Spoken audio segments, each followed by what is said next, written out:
नमस्कार. शासन चार यूट्यूब चॅनलवर आपलं सर्वांचं खूप खूप स्वागत आहे. तर आताच्या घडीची सर्वात महत्त्वाची बातमी म्हणजे अखेर राज्य सरकारी कर्मचारी संदर्भात 6 महत्त्वपूर्ण शासनाने निर्गमित. त्या संदर्भात या एपिसोडच्या माध्यमातून संपूर्ण अपडेट स्वतंत्रपणे त्याला सुरू करूया.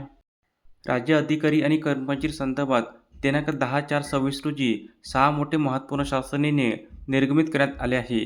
गृह विभाग, पोलीस महासंचालक, महाराष्ट्र राज्य पुणे यांच्या अधीनस्थ विविध कार्यालयासाठी निर्माण केलेल्या 76,397 अस्थायी पदांना मुदतवाढ देण्यास मंजुरी देण्यात आली आहे. शालेय शिक्षण व क्रीडा विभाग, जिल्हा क्रीडा अधिकारी आणि सहाय्यक संचालक गट अ राजपत्रित या पदावर तात्पुरत्या स्वरूपात दिलेल्या पदोन्नती आदेशात अंशतः बदल करण्याबाबत शालेय शिक्षण विभागामार्फत मंजुरी देण्यात आलेली आहे.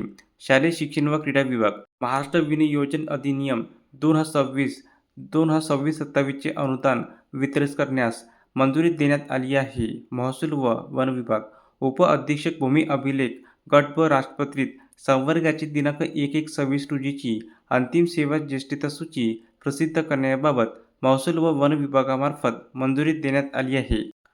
सार्वजनिक बांधकाम विभाग, मुख्य अभियंता, राष्ट्रीय महामार्ग प्रादेशिक विभाग नवी मुंबई हे पद सचिव, राष्ट्रीय महामार्ग प्रादेशिक विभाग नवी मुंबई या संवर्गात तात्पुरत्या स्वरूपात उन्नत करून सदर पदावर पदोन्नती पदस्थापना देण्याबाबत मंजुरी देण्यात आली आहे.